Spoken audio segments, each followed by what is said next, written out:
वाढत्या अपघातांना आळा घालण्यासाठी तसेच नियम व शिस्त लावण्यासाठी विक्रमगड शहरात पोलीस प्रशासनामार्फत जागोजागी नाकेबंदी व कडक कायदेशीर तपासणी।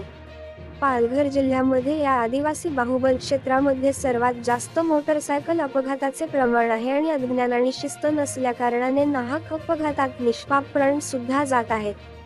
त्यासाठी मोटरसायकल स्वार यांना शिस्त लागण्यासाठी तसेच नियमांचे पालन शिकवण्यासाठी जागोजागी नाकाबंदी करून खास करून 3 शीट न फिरणे व ड्रायव्हिंग लायसन्स काढणे, वाहतुकीचे नियम पाळणे हे समज देऊन दंडात्मक कारवाई केली जात आहे।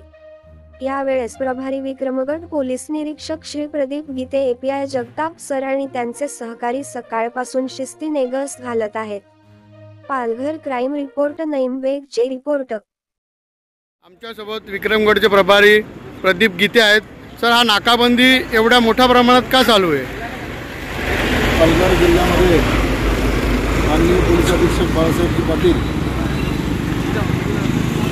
यांनी साहेबांच्या असं निदर्शनास आलेलं आहे की जिल्ह्यामध्ये मोटरसायकलचे अपघात मोठ्या प्रमाणावर होत आहेत आणि त्यामध्ये निष्पाप लोकांचे बळी मोठ्या प्रमाणात जात आहेत।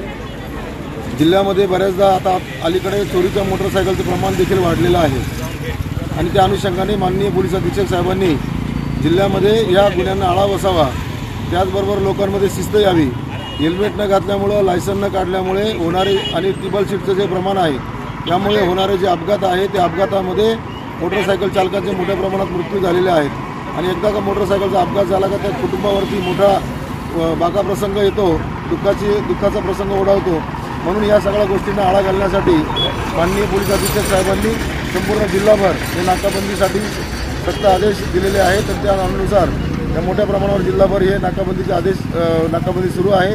त्यामधून चोरीच्या गाड्या देखील मिळत आहेत। आता जसं चोरीच्या गाड्या एकतरी आपल्याकडे आले का नाही? ते पकडली कुठली तरी गाडी? मागच्या जव्हारमध्ये ज्या गाड्या मिळाल्या त्या अशाच चोरीच्या गाड्या घेऊन चाललेल्या असताना येथील नागरिकांना मिळून आलेल्या होत्या आणि आपण आता त्या चोरीच्या गाड्यांसाठी जास्तीत जास्त प्रयत्न करत आहोत। ठीक आहे, धन्यवाद साहेब।